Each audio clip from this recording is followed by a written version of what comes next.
नमस्कार दोस्तों, स्वागत है आप सभी का यूपीएससी सीएससी प्रीलिम्स 2023 जो मैटर दिल्ली हाई कोर्ट में विचाराधीन है, चल रहा है हिमांशु कुमार वर्सेस यूपीएससी के नाम से।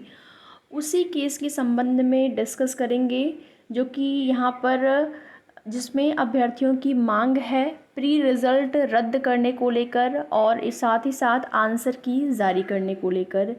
इसके साथ ही साथ यहाँ पर जो कैट में मामला आपका सिद्धार्थ मिश्रा वर्सेस यूपीएससी के नाम से चल रहा था, जिसमें कि ऑर्डर रिजर्व किया गया है और उम्मीद है कि ऑर्डर और जो भी निर्णय है वो यूपीएससी एस्पिरेंट के पक्ष में होगा।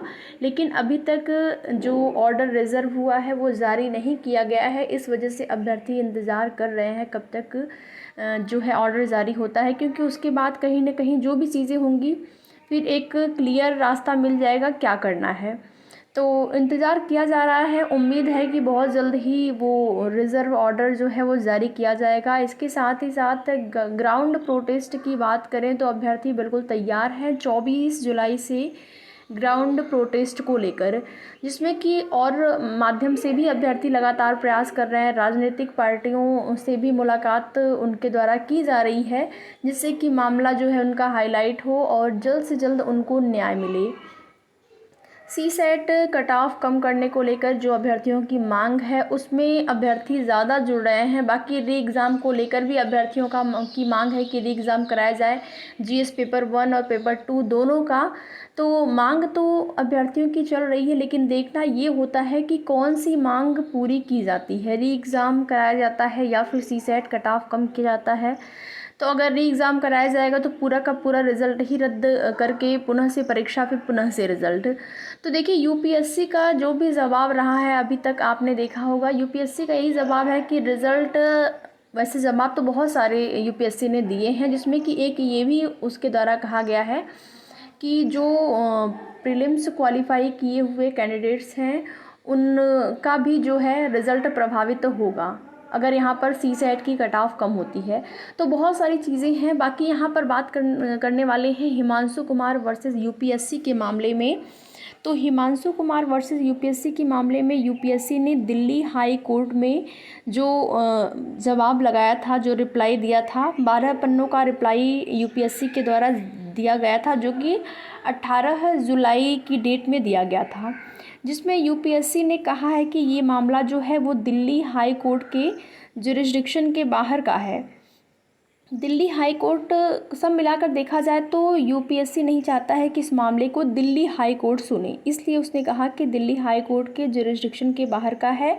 और इसके एविडेंस के रूप में यह कहा गया कि एडमिनिस्ट्रेटिव ट्रिब्यूनल एक्ट 1985 का सुप्रीम कोर्ट ने पहले ही इंटरप्रिटेशन कर रखा है और इस इंटरप्रिटेशन के आधार पर ऐसे मामले जो कैट के जुरिस्डिक्शन के अंतर्गत आते हैं, सुप्रीम कोर्ट के निर्णय के आर्टिकल 141 के तहत भारत के सभी राज्यों में ये चीज़ें जो हैं वो बाध्यकारी हो जाती हैं। इसलिए इस मामले की सुनवाई जो है वो दिल्ली हाई कोर्ट में नहीं होनी चाहिए।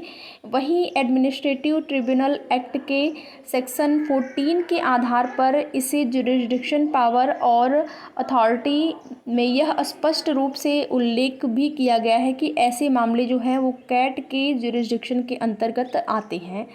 तो सब मिलाकर यही कहना है यूपीएससी का कि इस मामले को आगे कैट में जिस प्रकार से सिद्धार्थ मिश्रा के केस को देखेंगे, दिल्ली हाई कोर्ट से खारिज करते हुए फिर उसको कैट को सौंप दिया गया, और जिसमें कि दिल्ली हाई कोर्ट ने ये रिक्वेस्ट भी किया था कैट से कि इस मामले को जल्द से जल्द सुना जाए और जल्द से जल्द इस पर डिसीज़न लिया जाए। तो यही अगर यहाँ पर भी जो है यूपीएससी यही चाहता है कि इस मामले को दिल्ली हाई कोर्ट में न सुना जाए बल्कि इस मामले को कैट में सुना जाए। तो अब देखना ये होता है कि क्या ये मामला भी कैट को सौंप दिया जाता है, यानी कि आगे की जो सुनवाई है, क्योंकि अभी तक जो अगली डेट दिखा रहा है वो आपकी कंप्यूटर जनरेटेड डेट ही है, बिल्कुल फिक्स डेट अभी तक नहीं दिखा रहा है। तो कंप्यूटर जनरेटेड डेट है, उसमें डेट में चेंज भी होने की उम्मीद होती है। वैसे तो ज़्यादातर उस डेट में सुनवाई हो सकती है। तो अब देखना ये होगा कि क्या होता है, उस डेट को सुनवाई हो पाती है या फिर मामले को कैट में भेज दिया जाता है, यानी कि कैट से इस मामले को निस्तारित करवाया जाता है। तो यहाँ पर जो मांग है अभ्यर्थियों की इस केस में वो यही है, एक प्रकार से प्रे किया गया है कि 12 जुलाई को जो रिज़ल्ट आया था उसको रद्द किया जाए, यानी कि जो आपका रिज़ल्ट है प्रीलिम्स 2023 का, और आंसर की जारी किया जाए।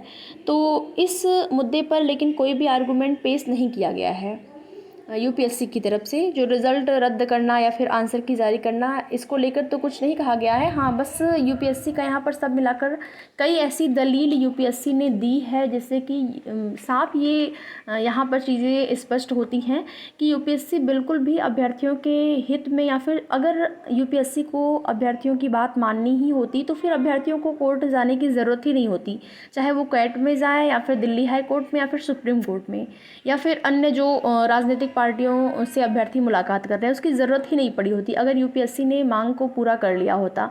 तो कहीं ना कहीं यूपीएससी, अब देखते हैं कि क्या आदेश जारी होता है, चाहे वो दिल्ली हाई कोर्ट की तरफ से हो या फिर कैट की तरफ से।